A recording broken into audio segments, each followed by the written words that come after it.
Thank everybody for tuning in. Just want to be able to talk to you guys. It's a beautiful day out here. Just give you guys what's on my mind. Um, I love this young team so much, the wide receiver core, as it relates to the media versus us, right? Michael Gallup, he's already came out and said, okay, you guys want to say that we don't have nobody out here. Everybody's slaw, pretty much everybody's throwing us under the bus. Nobody giving us a chance. Everybody want to sleep on us, and I and I love the temperament that this guy is bringing out. I love the fact that he's hungry. And I always talk about the mental makeup of players, right? You guys always hear me talking about what is in your mind, what's the temperament, what are you doing to make yourself better, how are you trying to create the better version of yourself, how can you create a real situation where you can say to yourself, I'm the best version of myself. And I always say that in any of my videos, you guys always hear me talking about the what a person is in his mind. If you can keep your head when all about you are losing theirs type of talk, right? And I'm always on that, you know. When I'm hearing a young guy say this, and I do know there's a lot of words, right? And we want to see these actions. Measure a man by his actions, not his words, right? We always talk about that. But this is the real deal right here. When even a rabbit got teeth, you know, a rabbit will bite the hell out of you. You mess around and pick it up wrong, right?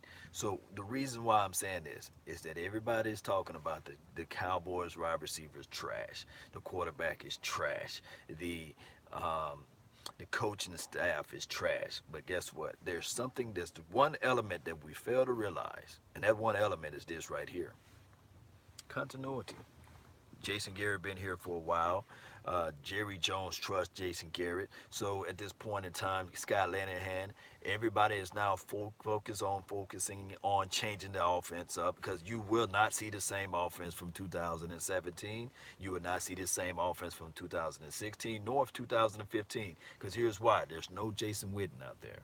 Regardless of how you crafted it around, there's no Jason Witten in the locker room saying, okay, do this play because this play works for me. You don't have that at all. You don't have no Dez Bryant out there. So all everybody thinking with their mind saying that this is going to be the same predictable offense from last year or the year before and the year before that, it's not going to happen that way. It is proof in the pudding that this team has crafted a new philosophy, a new offense out there. Now the philosophy far as the running game may be the same. Run, pound, run first team. Think about this too as well. And I always like to go back to revision, looking back at history. We always like to say this too. The aspect of did anybody saw the 1999 or the 2000 and 2001 Rams?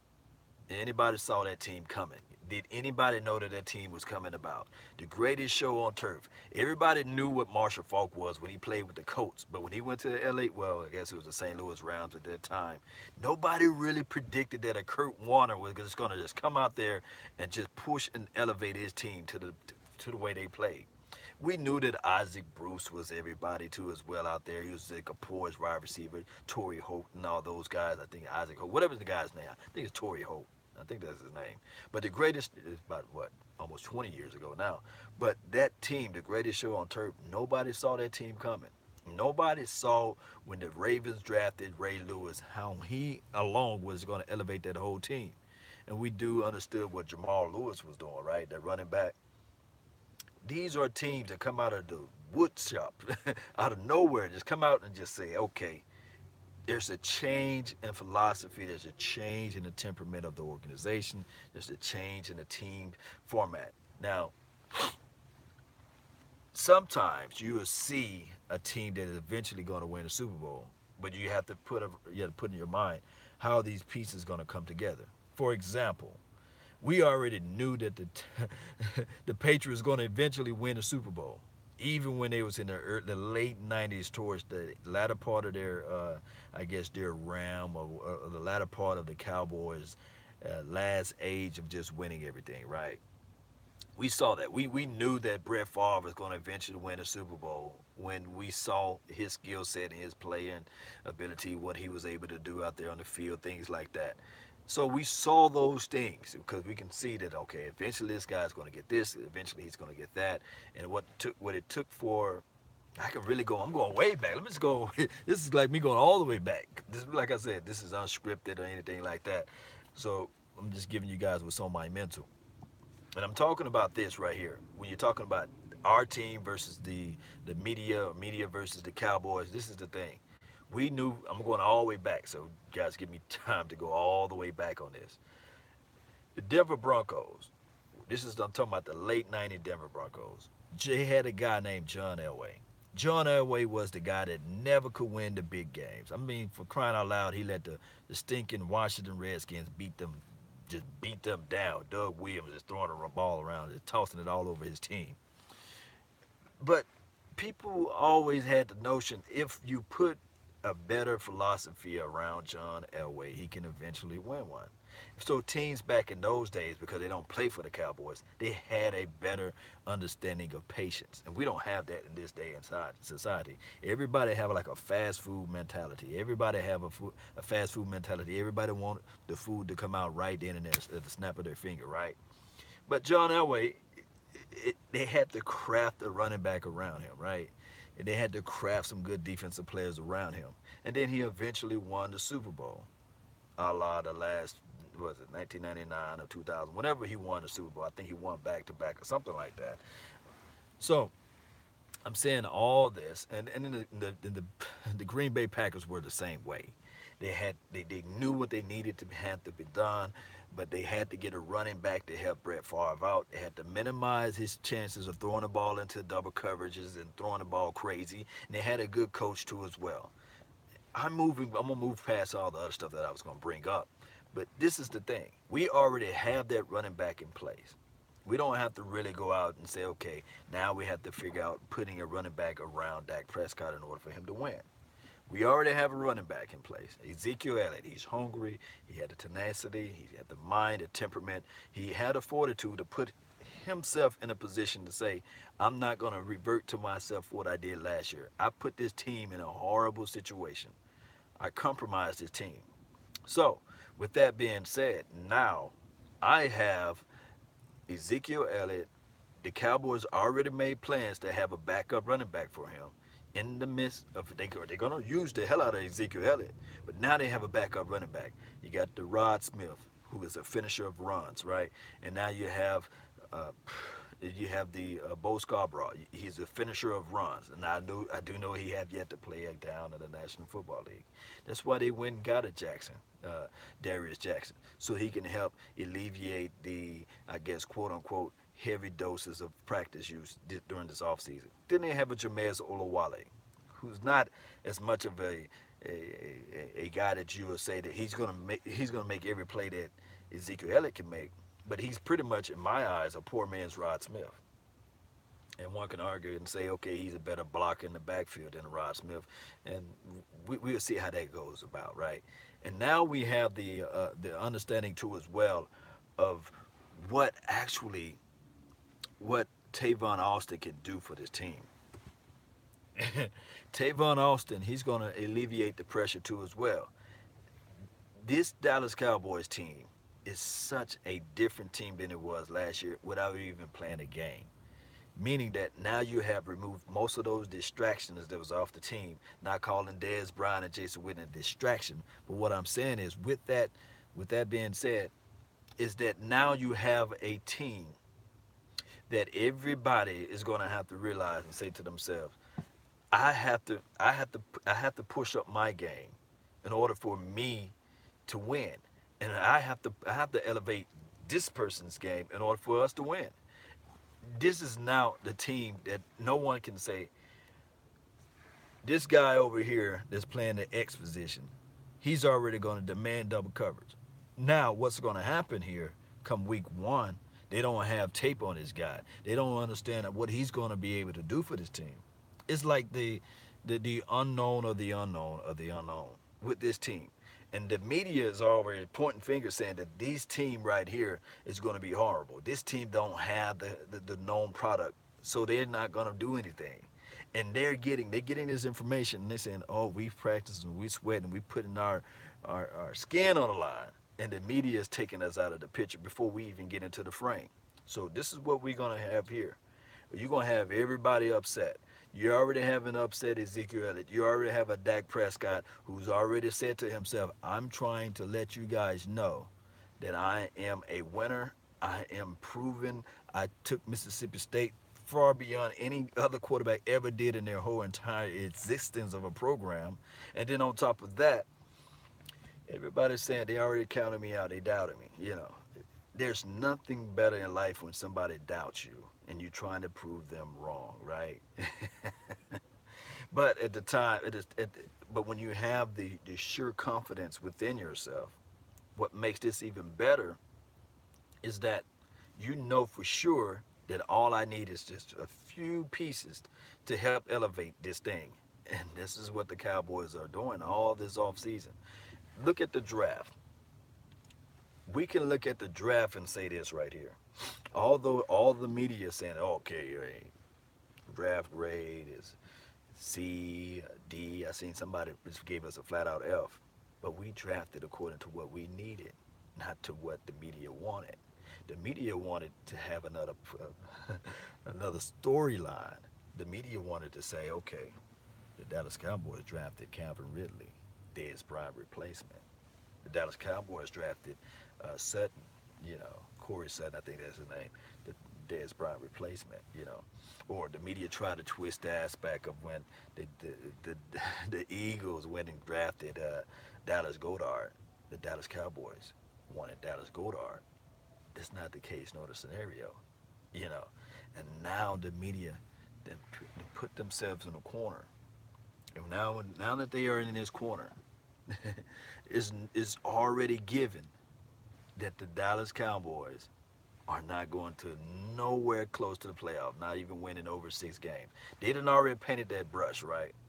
And now all we have to do is, since we flying under the radar the way we want to fly, my God, it's gonna be on like neck bones. Let me give a shout out to everybody, man. Joseph, what's going on, man? Joseph, they still talking about Romo. What's going on? Who else we got? Sneaker, what's going on with you, man? Stupid typo. Hey, Dak, what's up? What's going on, man? Who all we got in the chat box, man? Don't forget to put down where you guys are from.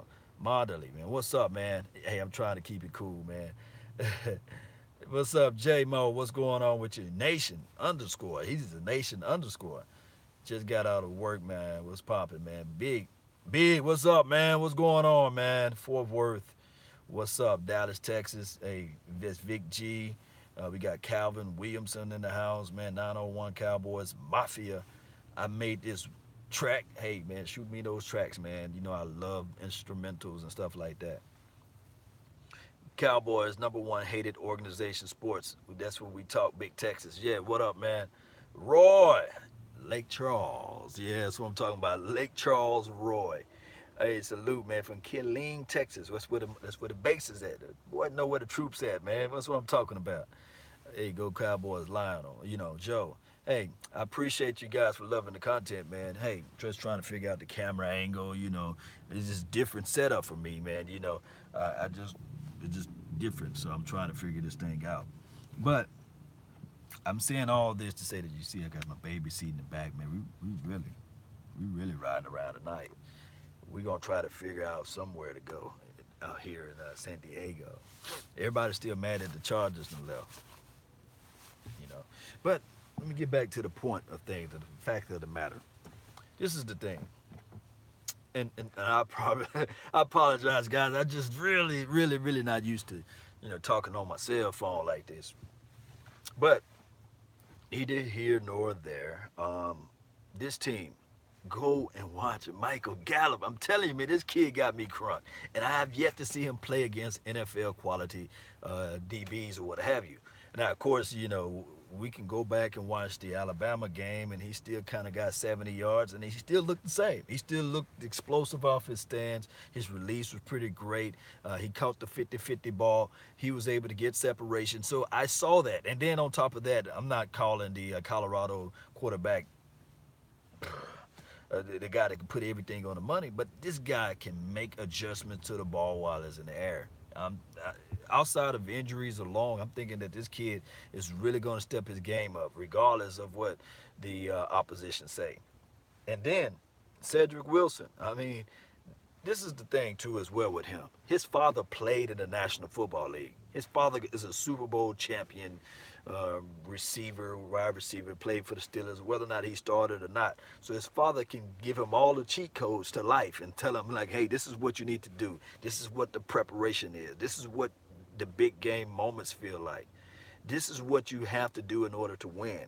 His father can tell him that, Cedric Wilson Sr., And that's what I like. Shout out to Dallas fan for making a donation to help grow the nation, man. Salute to you. That way I can have some real GoPro cams up in this car and I can be rolling around. Think about this, when Law Nation get to like 50,000 subscribers or 100,000 subscribers, I can have one of those channels that be on TLC or something. Crazed Dallas Cowboys fan. Talking about the Cowboys. Stuff like that. But neither here nor there. This is the thing. I love this. I love us flying under the radar. I love the fact that everybody's counting us out because this kind of feels just like 2014 when Sean Lee snapped up his knee and they said, okay, this team don't have no defense and this sort of thing, and we came to show up and show out. We hit everybody by surprise. We slapped them across the nose. And then 2016, the exact same thing. Old boy fell and hurt his back or what have you, snapped up his knee, leg, and everybody was just out and stuff like that. I don't want to go into details of what all happened with Tony Romo, but we was able to surprise the NFL. I'm thinking and I'm knowing that with this team we're gonna come to play. We're gonna have everything right. And I do know that the haters gonna come up here and say, okay, well, Law, you just Homer in it. You just the biggest homer. It tripped me out. People would say you're delusional, you're homering this thing up. What you supposed to say? Go to anybody other page who is a Cowboy centric page. Let's go to the Cleveland Browns centric page if they make those pages. And what they supposed to say? They supposed to say, well, Baker Mayfield's supposed to be a guaranteed bust because we drafted him. They supposed to say that, okay, the Chubbs kid, the running back that they have. If anybody really would just love football and love their team, they're gonna say the positive aspect.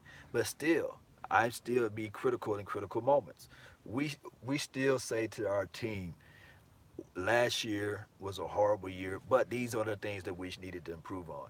We talked about Dak Prescott footwork. We talked about Dak Prescott forcing the ball to a certain receiver. We talked about how he was looking like a little bit overweight, and how he was looking like he's not as elusive, not going through his progressions as what he's supposed to do. We talked about those things.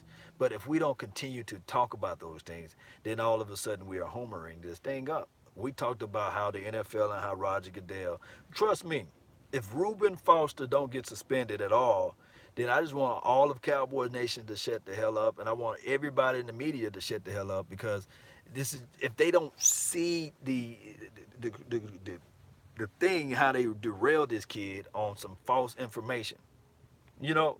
I just want us to shut up if we don't see a suspension of Reuben Foster. I'm not saying that I want a brother to get suspended for some false allegations, but come on now, eye for an eye at this point.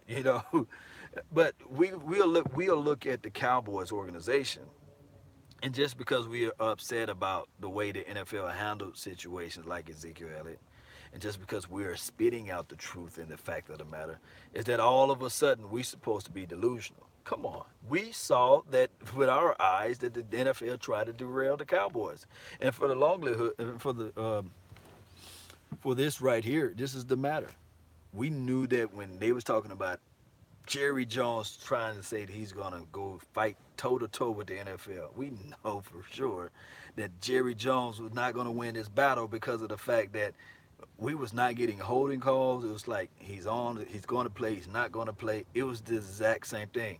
What's up, Mike? Man, what's going on with you, man? He's saying we black people are apes and AIDS and rob people. Da da da. This is the thing. We get a few people in life, and I always like to read the troll comments about, and then I like the people when they talk down on black folks or what have you. As you guys can see, I'm black as an ace of spade. This is the thing. We only make up 11%. This is how impressionable we are as a race of people. Think about this. We only make up 11% of the United States population, right? 11%. And you can't name me in any sports outside of hockey, probably, uh, that we're not an everlasting fingerprint on this sport or not making a major impact in the way people, where we motivate people, where we give people inspirations, aspirations, hope, desire.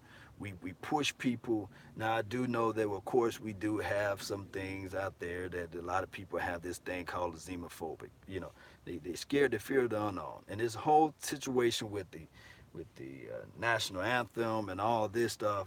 I think that deep down in my heart, it's just the miscommunications of understanding of what we're trying to say, and that's just the biggest thing.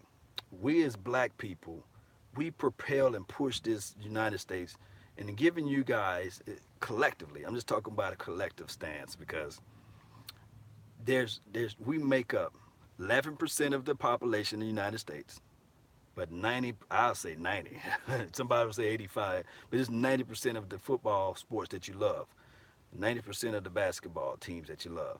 And I guarantee you, you probably have an idol or role model that's a person that looks like me. That's just how the world is. You know, we only make up 11%. Can you imagine if we made up 25, 30%? It would just be a different, this world be entirely different, man. But neither here nor there. The thing is, what makes me different, or what makes us different from people who spit hatred and people who spit vicious anger towards a certain base of people, is the fact that when we see a white guy, he's balling out there on the court, and we say, man, that white brother, he can ball. We give him a name. We call him white chocolate. We call him swirl. You see what I'm saying? Or we give him, we elevate him. We push him. We don't denigrate. We don't sully him. We don't tell him that, hey, you're nothing. You're worthless as a white guy trying to play basketball. You know, we kind of push and elevate him. And I'm not talking to everybody that's black that says things against a white person. But what I'm saying is that we as an organization, as a nation of people, as a flow of things, just because we look different, just because we talk different. I talk with a little country swang, you know.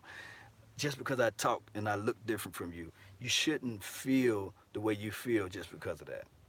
Some of my better friends are people who don't look like me. You know, some of the greatest players that ever played this game. I like a Troy Aikman. You know what I'm saying? I like believe it or not, I like the way Tom Brady goes against the norm and still find ways to win, although they like to do the fake late and all that stuff. But hey, if you're not cheating, you're not trying, right? But this is what we need to do, man. There's no white and black here. There's only blue and silver. That's what I'm talking about, Jay. Because at the end of the day, as chocolate as I am, and as white as some other people that's in the chat box, if the Cowboys lose, we still mad. It had nothing to do with skin tone. It had nothing to do with skin color. It had nothing to do with neighborhood we grew up. It had nothing to do whether or not you make six figures. It don't have nothing to do whether or not you make $3,000 a year. We still have the same passion, the same goal of our team winning the Super Bowl. That's the amazing thing about football.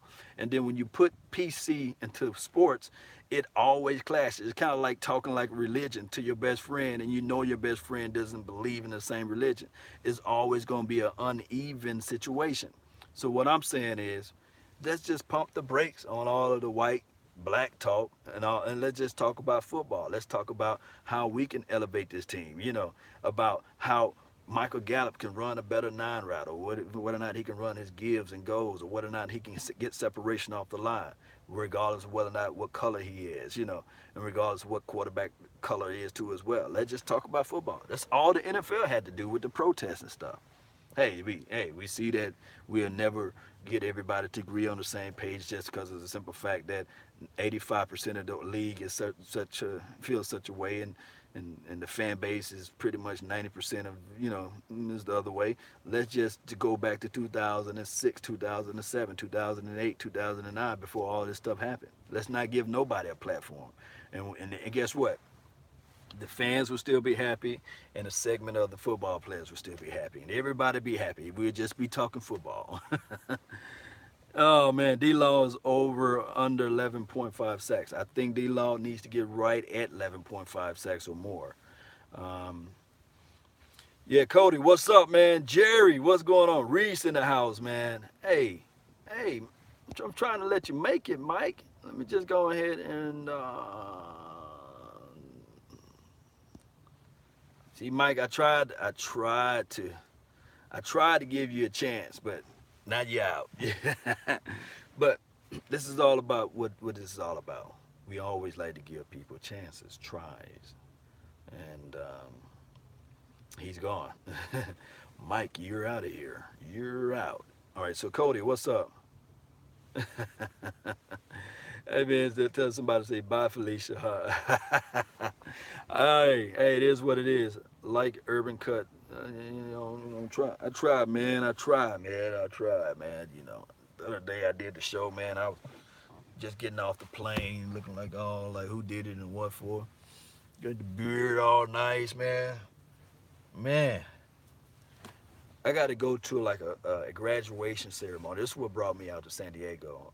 My niece is graduating, and she's going off to college, and it's a wonderful thing. It's a blessing too as well. Don't have to worry about sending and helping her out anymore. It's like I just play with you guys. You got to help them out regardless, because college is a new venture. It's a new way of life for her to enter into adulthood, because now she's going to be on her own, and now she's going to have to figure out life herself. And guys know when you go to college, you struggle a little bit. If you don't lose weight when you first go to college, you ain't really in college. If you don't know about the Roman noodles and the hot dogs and slapping some some crackers together and making it do with some peanut butter and some old leftover jelly that you found in the cafeteria, then you don't know. Even with scholarships, you find yourself in a new world, because you don't have nobody telling you what time to go to bed and what time to eat. You pretty much in college now. You're trying to get your 4 year, trying to knock your 4 years out, and trying to enter into this real thing called the world of life, trying to get out there in the job market. Yeah. My daughter graduated from high school this past month as well. Calvin, yeah, what's up, man? It's a different world, man. But let's get back to the topic, man. The Cowboys versus the media, or the media versus us. I'm really thinking that we're gonna one up the media. I'm really thinking that it's gonna be around week 6, week 7. Everybody's gonna tune in to the Cowboys and say, "Hey, this team, we was wrong." They're never gonna miss. They're never gonna admit it and say the fact that they was wrong. But you guys know how it goes. But pretty much so. I've been running this thing. I'm trying to let it go for at least 30 minutes. It's 27 minutes in. So, um, let me see. Cowboys, Crunk, Rico Gather saving the pass this year. Yeah. Jay, what's up, man? Jay Farm, what's going on with you? He's special, man.